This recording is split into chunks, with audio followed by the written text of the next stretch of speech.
मनोविज्ञान का second chapter लेकर आई हूँ आपके लिए, आत्म एवं व्यक्तित्व। तो सबसे पहले हम आत्म के बारे में पढ़ेंगे। आत्म क्या है? आत्म स्वयं यानी कि सेल्फ। आत्म में उन सभी गुणों की एक सूची होती है जिनके माध्यम से व्यक्ति अपने आप का वर्णन करता है या फिर अपने आप का मूल्यांकन करता है। दूसरे शब्दों में कहें तो एक वस्तु के रूप में अपने आप को देखते हैं जिसमें स्वयं के बारे में विचारों, अनुभूतियों की समृद्धता विकसित करने से होता है। अब आता है इसके आत्म के प्रकार। आत्म के दो प्रकार दिए गए हैं, जिसमें है पहला व्यक्तिगत आत्म, पर्सनल सेल्फ, जिसमें व्यक्ति अपने आप से मतलब रखता है या फिर अपने लिए ही प्रति चिंता दिखाता है। जैसे कि हमें अगर भूख या प्यास लगती है तो क्या करते हैं, हम उसी के लिए सबसे ज़्यादा काम करते हैं। दूसरा है सामाजिक आत्म, जिसमें दूसरों के साथ किए गए अंतक्रियाओं का परिणाम स्वरूप होती है। जैसे हम लोग फैमिली के लिए या किसी और के लिए अपनी इच्छाओं का त्याग कर देते हैं, उनके लिए सहयोग करते हैं, एकता का भाव बनाए रखते हैं और साथ में उनका समर्थन करते हैं। तो ये क्या है? सामाजिक आत्म है। अब आता है इसके आत्म के संज्ञानात्मक एवं व्यवहारपरक पहलू। संज्ञानात्मक पहलू में आता है जो ए है, जैसे आत्म संप्रत्यय। आत्म संप्रत्यय में आता है जिसमें दैहिक, सामाजिक तथा शैक्षिक सामर्थ्य का संज्ञानात्मक मूल्यांकन करता है। जैसे ये दोनों दो प्रकार का होता है, धनात्मक भी हो सकता है और ऋणात्मक भी हो सकता है। धनात्मक में जैसे कि बच्चे को लगता है कि मैं पढ़ने में अच्छा हूँ तो वो धनात्मक मूल्य में आ जाएगा, और अगर लगता है कि पढ़ने में अच्छा नहीं है या फिर वो उसमें कुछ नहीं कर सकता है तो ये ऋणात्मक में आ जाएगा। आत्म सक्षमता में व्यक्ति के दृढ़ विश्वास से होता है, उसमें अमुक व्यवहार करने की क्षमता होती है, जिसमें जैसे अगर जो छात्र उच्च आत्म सक्षमता पर विश्वास के साथ विकसित करते हैं, जैसे धूम्रपान स्वास्थ्य के लिए हानिकारक होता है, अगर वो खुद पे कंट्रोल कर लेते हैं तो वो ऐसा करने में सक्षम है। संज्ञानात्मक पहलू के बाद आता है भावनात्मक पहलू। आत्मसम्मान, इसमें है पॉइंट आत्मसम्मान। व्यक्ति अपने बारे में कितना धनात्मक या कितना नकारात्मक भाव रखता है। जैसे कि अगर धनात्मक में अगर उपलब्धि पाने पर तो कितना खुश होता है, तो उसको क्या है, आत्मसम्मान उसका बढ़ता है। नकारात्मक में जैसे चिंता अगर उसको होती है या उसको डिप्रेशन होता है तो वो कितने नकारात्मक अपने आत्मसम्मान को खो देता है। तीसरा उसका है व्यवहारपरक पहलू। व्यवहारपरक पहलू में आता है सबसे पहले आत्मनियमन। आत्मनियमन से तात्पर्य है कि जो व्यक्ति अपने व्यवहार को परिस्थिति के अनुरूप, यानी कि जैसी भी परिस्थिति है, चाहे अच्छी है चाहे बुरी है, उन परिस्थिति के अकॉर्डिंग ढाल लेता है, अपने आप को ढालने में समर्थ है, तो वो आत्मनियमन कहलाता है। आत्मनियंत्रण अपनी आवश्यकताओं की संतुष्टि को टाल देने की क्षमता को सीख लेता है, यानी कि अपने आप को कितना वो कंट्रोल कर सकता है, वो सारी चीज़ें वो आत्मनियंत्रण में आ जाता है। तो आपका आता है नेक्स्ट टॉपिक, व्यक्तित्व का संप्रत्यय। व्यक्तित्व क्या है? व्यक्तित्व शब्द अंग्रेजी रूपांतर के पर्सनैलिटी शब्द से बना है, जिसका लैटिन शब्द के पर्सोना शब्द से बना है, जिसका अर्थ होता है नकाब। यानी कि जो पहले नायक नायिका होते थे, जो चेहरे पे नकाब लगा के काम करते थे, तो उनको बोला जाता था कि इनका व्यक्तित्व ये है। लेकिन व्यक्तित्व की डेफिनेशन जो ऑलपोर्ट ने दी है, व्यक्तित्व व्यक्ति के भीतर उन मनोदैहिक शारीरिक तंत्रों का गत्यात्मक संगठन है जो वातावरण में उसके अपूर्व समायोजन या समायोजन को निर्धारित करता है। मनोदैहिक तंत्रों से मतलब ये है कि मानसिक और शारीरिक गुणों का तंत्र है, जिसमें मानसिक और शारीरिक गुण दोनों ही आ जाते हैं इसके अंदर। गत्यात्मक संगठन से मतलब है मानसिक गुणों के संगठन के समय जो परिस्थिति के अनुसार परिवर्तन होते रहते हैं, वो गत्यात्मक संगठन के अकॉर्डिंग आता है। और आपका जो आता है वातावरण में उसके पूर्व समायोजन, जो भी जैसे भी जो वातावरण के अकॉर्डिंग एडजस्टमेंट हो जाता है या एडजस्ट कर लेते हैं, वो अपूर्ण समायोजन कहलाता है। तो व्यक्तित्व की परिभाषा को हमने किया, व्यक्तित्व के अवाता अध्ययन के प्रमुख उपागम। तो कई उपागम दिए हैं, जिसमें फर्स्ट है प्रकार या प्रारूप उपागम, जिसके अंतर्गत 3 पॉइंट दिए हैं।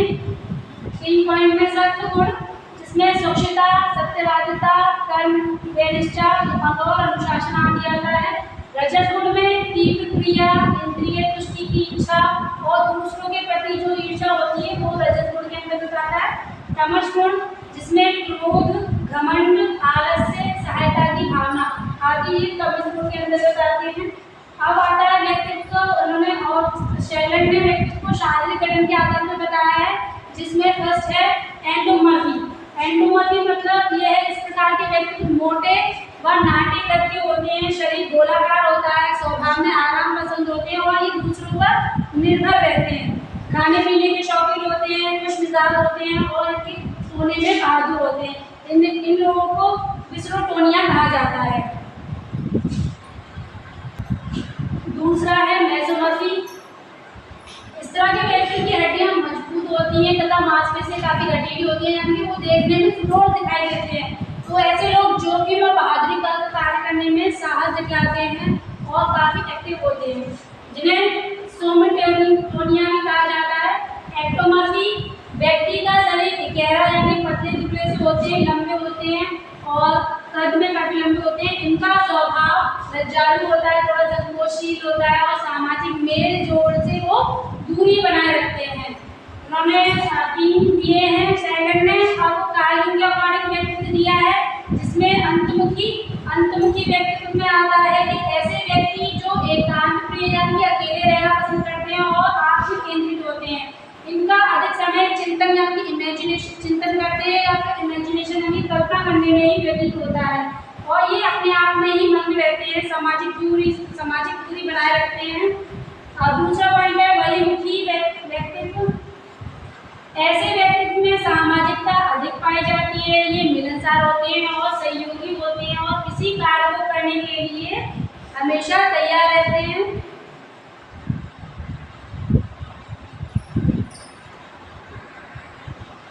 नेक्स्ट फ्रीडमैन और रोजमैन ने व्यक्तित्व बताए हैं, जिन्होंने अलग अलग 2 टाइप बताए हैं, ए और बी।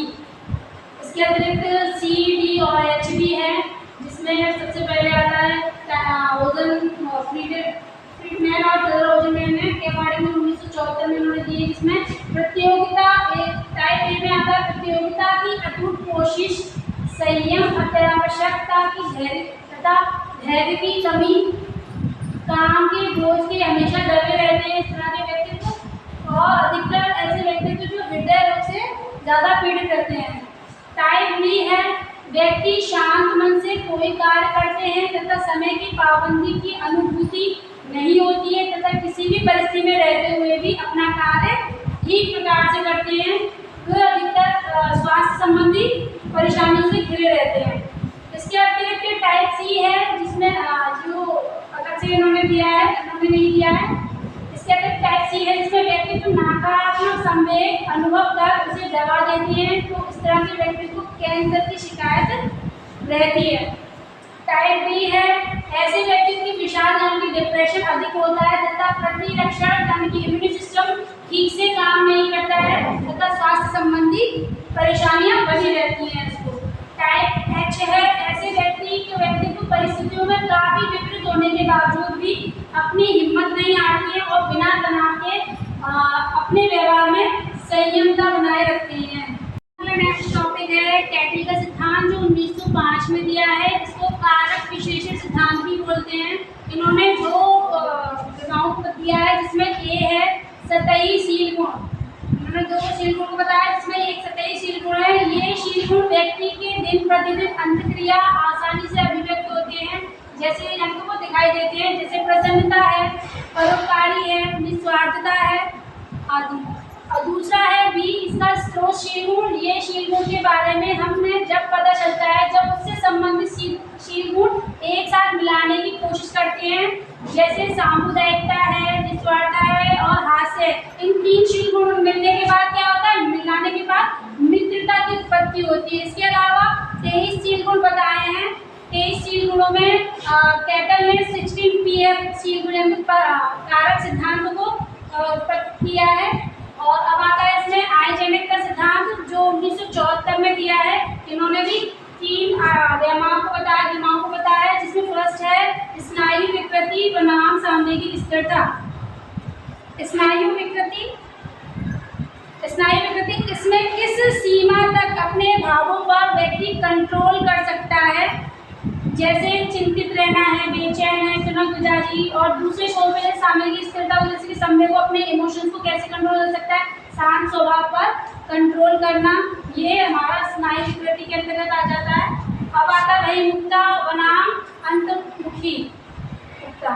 तो इसमें तो आपको पहले भी मैंने बता दिया है, जैसे वही मुक्ता जो व्यक्ति सामाजिक होते हैं, मिलनसार होते हैं और हर सामाजिक कार्यों में लगे रहते हैं, वो व्यक्ति वही मुक्ता कहलाते हैं। जो एकांत प्रिय यानी अकेले रहना पसंद करते हैं, किसी से साथ मिलना जुलना पसंद नहीं करते हैं, वो लोग अंतर्मुक्ता में आ जाते हैं। थर्ड पॉइंट है इसका मनोविक्षिप्तता बनाम नैतिक मुक्ता। क्षीण एकाग्रता, क्षीण स्मृति, क्रूरता, असंवेदनशीलता, ये मनोविक्षिप्तता के शील गुण हैं। दूसरा इसमें नैतिक पूर्वक में आदर्शत्व है, सामाजिक लगाव है, नैतिकता है, ये आपका नैतिक पूर्वक में आ जाता है। ये फर्स्ट पार्ट था। नेक्स्ट पार्ट इसका मैं नेक्स्ट वीडियो में और भी टॉपिक रह गए हैं, वो आपके नेक्स्ट पार्ट में डाल देंगे।